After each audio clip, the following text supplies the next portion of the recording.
मित्रांनो, ही गोष्ट 10 वर्षापूर्वीची आहे. तेव्हा माझी पोस्टिंग पुण्यात होते.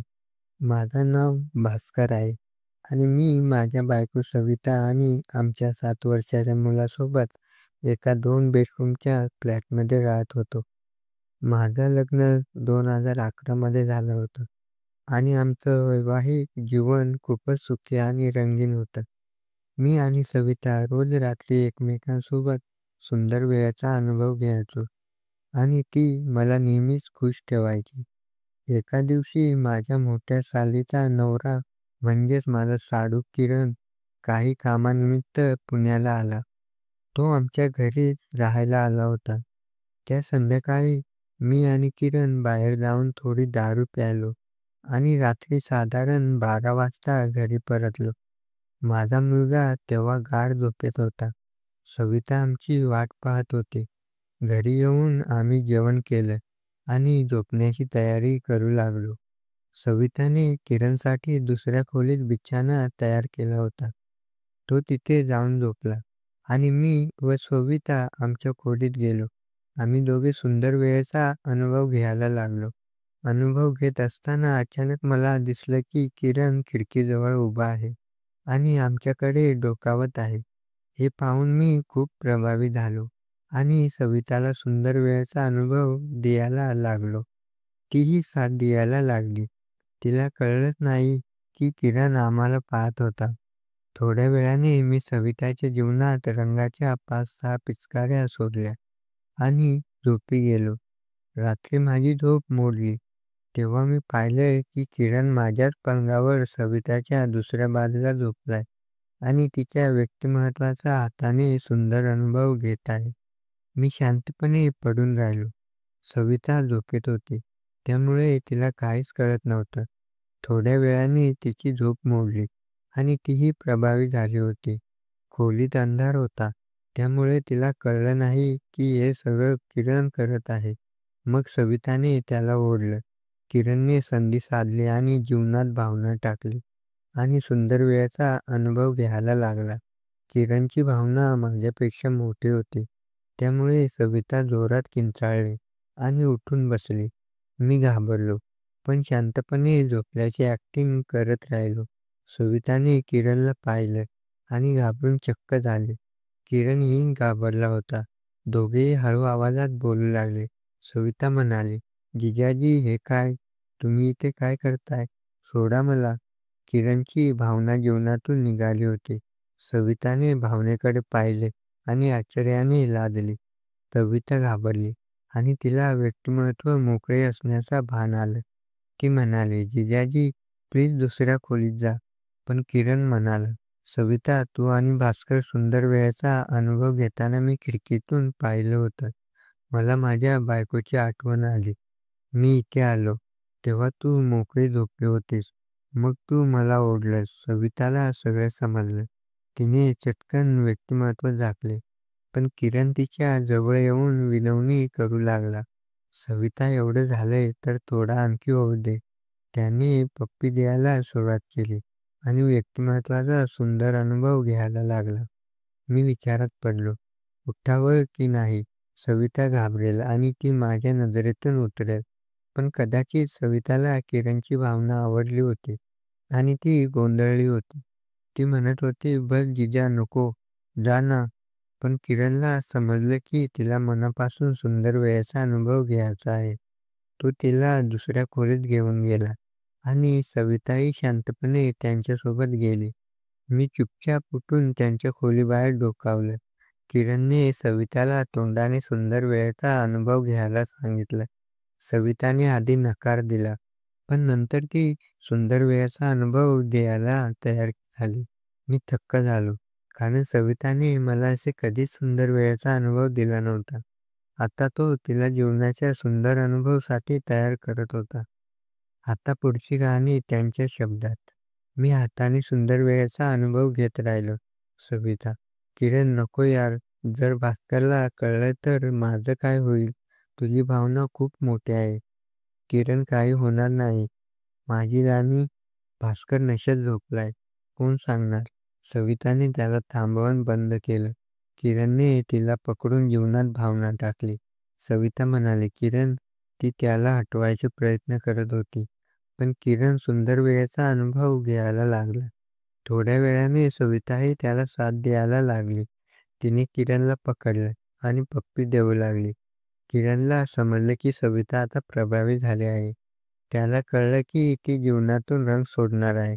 त्याने आणखी सुंदर अनुभव दिला आणि काही क्षणात दोघींनी एकत्र जीवनात रंगाच्या 5-6 पिचकाऱ्या सोडल्या. सविता म्हणाली, "जिजा उठा ना."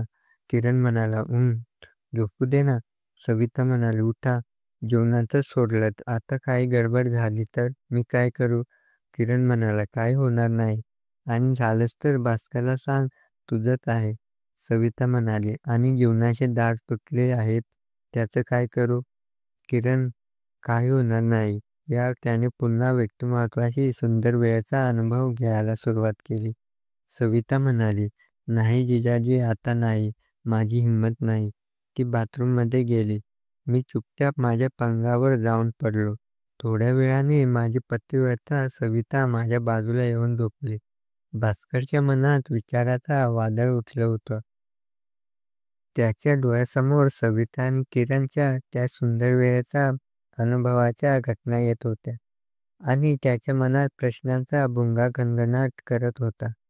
सविता खरंच झोपेत होती का? की तिला किरणचं असं येणं आवडलं होतं? आणि किरण, त्याला हे धाडस कुठून आलं? भास्करच्या मनात संशय आणि राग याचा एक विचित्र संगम तयार झाला होता. पण तो शांत राहिला. त्याला वाटलं कदाचित ही रात्र संपली तरी यातून काहीतरी नवीन उलगडण आहे आणि खरंच त्या रात्रीनंतर काहीतरी बदललं होतं. सकाळी सूर्य उगवला आणि घरात एक विचित्र शांतता पसरली होती. भास्कर लवकर उठला, पण त्याने सविताला काहीच बोलायचं ठरवलं नाही. सविता स्वयंपाकघरात नाश्ता बनवत होती. तिच्या चेहऱ्यावर काल रात्रीची घटनेची कोणताही मागमूस नव्हता. ती नेहमीसारखी हसत होती. पण भास्करला तिचं हसणं बनावट वाटत होतं. किरणही उठला आणि तो हॉलमध्ये सोफ्यावर बसून मोबाईल बघत होता. त्याच्या चेहऱ्यावर एक स्मित हास्य होतं. जणू काही काल रात्री काहीच घडलं नव्हतं. भास्करने मनातल्या मनात ठरवलं, आज काहीतरी बोलायचं. पण कसं आणि काय? त्याला वाटत होतं की सविताला थेट विचारलं तर ती घाबरेल आणि किरणला विचारलं तर तो उलट भास्करवरच आरोप करेल. त्याने शांतपणे नाश्ता केला आणि ऑफिसला निघाला. पण ऑफिसमध्ये त्याचं मन कामात लागत नव्हतं. त्याच्या डोळ्यासमोर सविता आणि किरणच्या सुंदर वेळेच्या हालचाली येत होत्या. दुपारी भास्करला किरणचा मेसेज आला. भास्कर, आज रात्री आपण पियाला बसूया. भास्करला मेसेज वाचून राग आला, पण त्याने स्वतःला सावरलं. त्याने रिप्लाय केला, हो ठीक आहे, पण आज रात्री घरीच पिऊ. किरणने लगेच रिप्लाय केला, हां हां, घरीच मजा आहे. भास्करच्या मनात शंका अजून गडद झाली. किरण असं का वागत होता? त्याला सविताबरोबर पुन्हा सुंदर वेळेचा अनुभव घ्यायचा होता का? हा सगळा खेळ काहीतरी वेगळ्या कारणासाठी होता.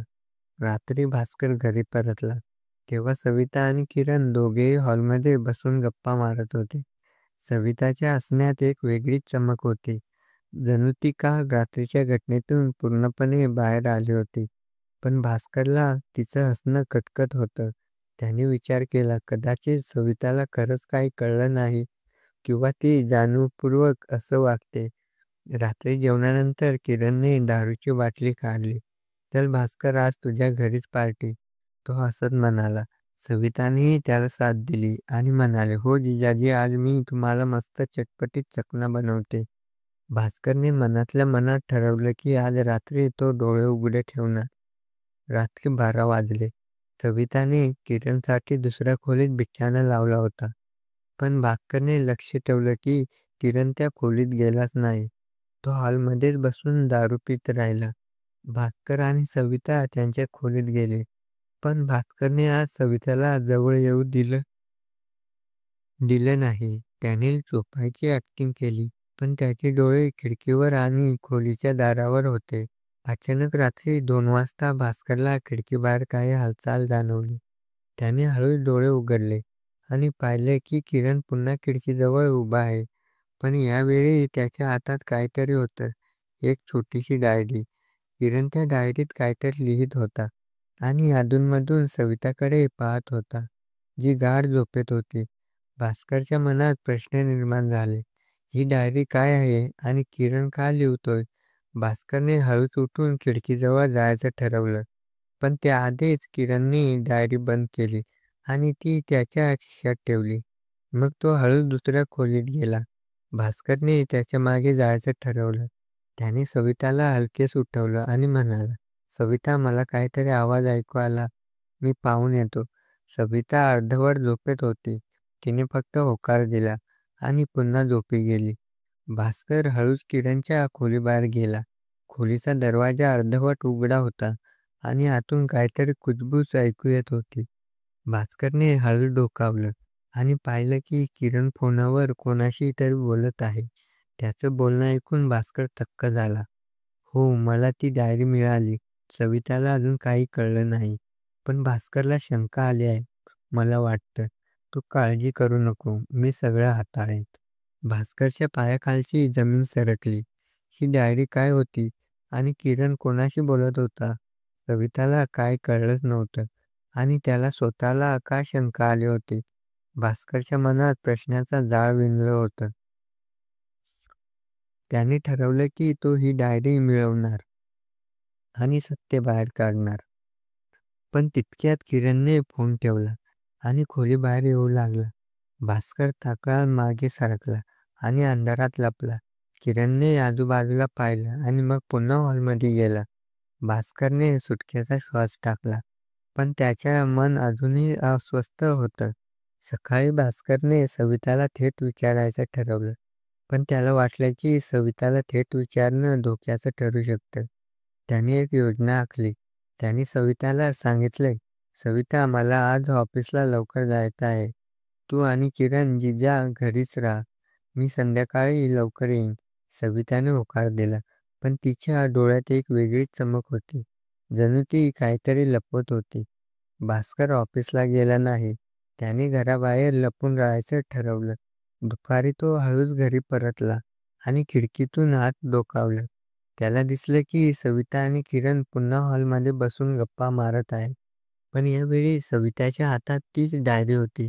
सविता ती डायरी उघडून काहीतरी वाचत होती आणि किरण तिला काहीतरी सांगत होता. भास्करने हळूच खिडकीजवळून ऐकायचा प्रयत्न केला. सविता म्हणत होती, "जिजाजी, हे सगळं खरं आहे का? मला विश्वासच बसत नाही." किरणने तिच्या खांद्यावर हात ठेवला आणि म्हणाला, "सविता, हे सगळं खरं आहे. पण तू काळजी करू नको. मी तुला सगळं सांगतो." भास्करच्या मनात आता संशयाचं स्थान पक्कं झालं. सविता आणि किरण काहीतरी लपवत होते आणि त्या डायरीत असं काय होतं ज्यामुळे सविता इतकी अस्वस्थ दिसत होती. त्या रात्री भास्करने ठरवलं की तो किरणची डायरी चोरेल. किरण झोपला की तो त्याच्या खोलीत शिरेल आणि डायरी घेईल. पण जेव्हा तो रात्री किरणच्या खोलीत गेला, तेव्हा त्याला धक्काच बसला. डायरी तिथे नव्हती आणि किरणही खोलीत नव्हता. भास्करने घाबरत घाबरत घरभर शोधलं, पण किरण कुठेच दिसला नाही. शेवटी तो सविताच्या खोलीत गेला आणि तिथे त्याला एक भयंकर दृश्य दिसलं. सविता पलंगावर पडली होती. तिच्या हातात ती डायरी होती आणि तिच्या चेहऱ्यावर रक्ताचे डाग होते. तिच्या बाजूला एक चिठ्ठी होती, ज्यावर लिहिलं होतं, "भास्कर, तुला सत्य कळलंच पाहिजे." भास्करच्या हातापायांना थरकाप उडाला. सविता जिवंत होती की नाही हे त्याला कळत नव्हतं.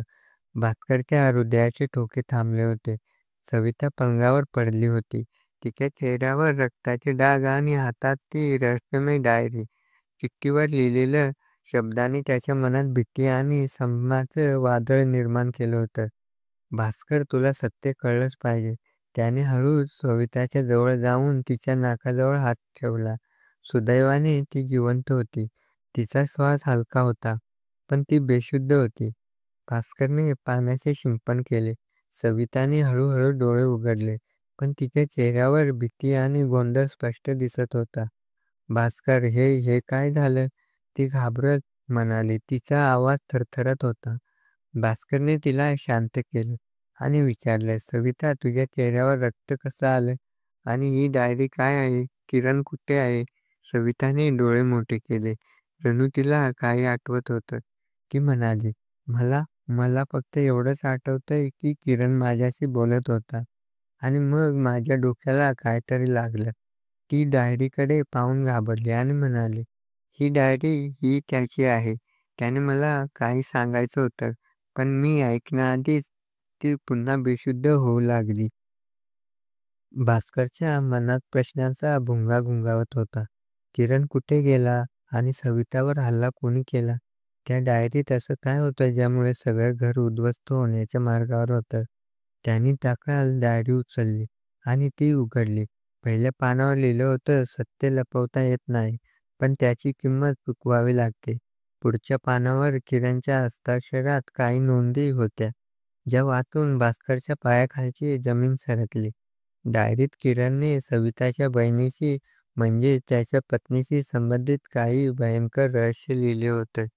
त्यात लिहिलं होतं की सविताची बहीण आशा गेल्या काही वर्षापासून एका गुप्त गटाशी जोडली गेली होती. हा गट काही अवैध धंद्यामध्ये सामील होता आणि आशाला त्यातून बाहेर पडायचं होतं.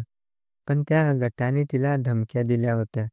किरणने लिहिलं होतं की आशाने त्याला सविताला सावध करण्यास सांगितलं होतं, कारण हा गट आता सविताच्या मागे लागला होता.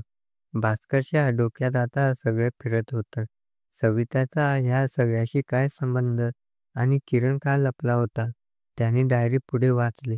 तिथे एक पान होतं ज्यावर लिहिलं होतं, सविताला सत्य सांगितलं तर ती धोक्यात येईल, पण तिला सांगितलं नाही तर ती कायमची गमावली जाईल. आणि शेवटच्या पानावर एक नाव लिहिलं होतं, दिनेश. हे दिनेश कोण होतं आणि त्याच्या सविताशी काय संबंध होता? भास्करने डायरी बंद केली आणि सविताला उठण्याचा प्रयत्न केला. पण तेवढ्यात त्याला घराबाहेर काही हालचाल जाणवली. त्याने खिडकीतून डोकावलं आणि पाहिलं की एक काळ्या कपड्यामधील व्यक्ती घराभोवती फिरत होती. त्याच्या हातात एक चमकणारी वस्तू होती, जी चाकूसारखी दिसत होती. भास्करने तत्काळ सविताला उचललं आणि त्याला मुलाच्या खोलीत नेलं. त्याने मुलाला जयला उठवलं आणि म्हणाला, "जय, शांत राहा. आपल्याला इथून निघावं लागेल." भास्करने सविता आणि जयला घेऊन घराच्या मागच्या दारातून बाहेर पडायचं ठरवलं. पण जेव्हा तो मागच्या दाराजवळ पोहोचला, तेव्हा त्याला दार उघडलेलं दिसलं. कुणीतरी आधीच घरात शिरलं होतं. भास्करने सविता आणि जयला एका कोपऱ्यात लपवलं आणि स्वतः हातात एक लोखंडी रॉड घेतला. त्याने हळूच हॉलमध्ये डोकावलं आणि पाहिलं की ती काळ्या कपड्यामधील व्यक्ती डायरी शोधत होती. भास्करने हिंमत करून त्या व्यक्तीवर हल्ला केला. एका झटक्यात त्याने त्या व्यक्तीचा हातातला चाकू खाली पाडला. पण त्या व्यक्तीने भास्करला धक्का देऊन खाली पाडले आणि पळायला सुरुवात केली. भास्करने त्याचा पाठलाग केला, पण ती व्यक्ती अंधारात गायब झाली. भास्कर परत घरी आला आणि सविताला पाहिलं. ती आता पूर्ण बेशुद्धीतून बाहेर आली होती, पण तिच्या चेहऱ्यावर भीती अजूनही होती. "भास्कर, मला सांग काय चाललंय?" ती रडत म्हणाली. भास्करने तिला डायरीतलं सगळं सांगितलं. सविता चक्क झाली. ती म्हणाली, "आशा दीदी मला काहीच सांगायची नाही, पण ती नेहमी म्हणायची की मला काहीतरी धोका आहे." भास्करने तिला धीर दिला आणि म्हणाला, "आता आपण सावध राहायचं." "पण किरण कुठे आहे?" तेवढ्यात घराच्या मुख्य दारातून कोणीतरी आत आलं. भास्करने लोखंडी रॉड हातात घेतला, पण तिथे किरण उभा होता. त्याच्या कपड्यावर रक्ताचे डाग होते आणि त्याच्या हातात एक पिस्तूल होतं. सविता घाबरून किंचाळली, "जिजाजी, तुम्ही? हे काय आहे?" किरणने शांतपणे पिस्तूल खाली ठेवलं आणि म्हणाला, "भास्कर, सविता, मला सगळं समजावून सांगायचं आहे, पण आधी तुम्हाला सुरक्षित ठिकाणी हलवायचं आहे." भास्करचा राग अनावर झाला. "किरण, तू माझ्या बायकोला हात लावलास आणि आता ही नाटकं. सांग, त्या डायरीत काय आहे आणि तू कोणासोबत बोलत होतास?" किरणने दीर्घ श्वास घेतला आणि म्हणाला, "भास्कर, मी तुझ्या विश्वासघात केलाय, खरं आहे, पण माझं सवितावर प्रेम नाही. मी फक्त आशाच्या गटाच्या मागे होतो. त्या रात्री मी सविताच्या जवळ गेलो कारण मला तिच्याकडून माहिती हवी होती. पण त्या गटाने मला शोधून काढलं आणि आता ते तुमच्या दोघांच्या मागे आहेत." भास्कर आणि सविता चक्क झाले. किरणने पुढे सांगितलं, दिनेश हा त्या गटाचा लीडर आहे. त्याने आशयाला धमक्या दिल्या होत्या आणि आता तो सविताला पकडायला आलाय. कारण सविताला आशयाने एक गुपित सांगितलं होतं, ज्यामुळे तो गट उद्ध्वस्त होऊ शकतो. सविताने डोळे मोठे केले. मला मला काही आठवत नाही, ती घाबरत म्हणाली. किरणने तिच्याकडे पाहिलं आणि म्हणाला, सविता, तुझ्या दीदीने तुला एक लॉकरची चावी दिली होती, बरोबर? ती चावी कुठे आहे? भास्कर आणि सविता दोघेही गोंधळले. सविताने हळूच तिच्या गळ्यातील लॉकेटकडे पाहिलं. ती म्हणाली, ही चावी यातच आहे. तिने लॉकेट उघडलं आणि त्यात एक छोटीशी चावी होती. किरणने ती चावी घेतली आणि म्हणाला, या चावीत त्या गटाचं सगळं सत्य आहे. पण आता आपल्याला इथून पळावं लागेल, कारण दिनेश येतोय. तेवढ्यात घराबाहेर गाड्याचा ब्रेकचा आवाज आला. भास्करने खिडकीतून पाहिले आणि पाहिले की 4-5 काळ्या गाड्या घराला वेढा घालत होत्या. किरणने पिस्तूल उचललं आणि म्हणाला, भास्कर, सविता, जयला घ्या आणि मागच्या दारातून पळा. मी त्यांना थांबवतो. पण भास्करने थांबायचं ठरवलं. नाही किरण, मी माझ्या कुटुंबाला धोक्यात टाकणार नाही. सांग, त्या लॉकरमध्ये काय आहे? किरणने एक क्षण थांबून सांगितलं, त्या लॉकरमध्ये त्या गटाचा अवैध पुरावे आहेत. तर ते पुरावे पोलिसांपर्यंत पोहोचले तर दिनेश आणि त्यांचा गट संपेल. तेवढ्यात मुख्य दारावर जोरात थाप पडली. सविता घाबरून जयला मिठी मारून बसली. भास्करने लोखंडी रॉड हातात घेतला आणि किरणने पिस्तूल सरसावलं. दार ठोकलं आणि आत एक उंच काळ्या कपड्यामधील व्यक्ती आली. त्याच्या चेहऱ्यावर एक क्रूर तिरकं हास्य होतं. त्याने थंड आवाजात म्हटलं, चावी द्या, नाहीतर कुणाला सोडणार नाही. भास्कर, सविता आणि किरण यांच्यासमोर आता जीवन मरण्याचा प्रश्न उभा होता. चावी द्यावी की लढावं? आणि त्या लॉकरमध्ये खरंच काय होतं? दिनेश कोण होता? आणि त्याला सविताच का हवी होती? आणि सर्वात महत्त्वाचा, किरण खरंच विश्वासू होता की त्याचंही कोणी गुपित लपवलं होतं? हे सगळं पाहणार आहोत आपण पुढच्या भागात. तर चॅनेलला सबस्क्राईब करून ठेवा आणि बेल आयकॉनला ऑलवर सेट करून ठेवा. धन्यवाद.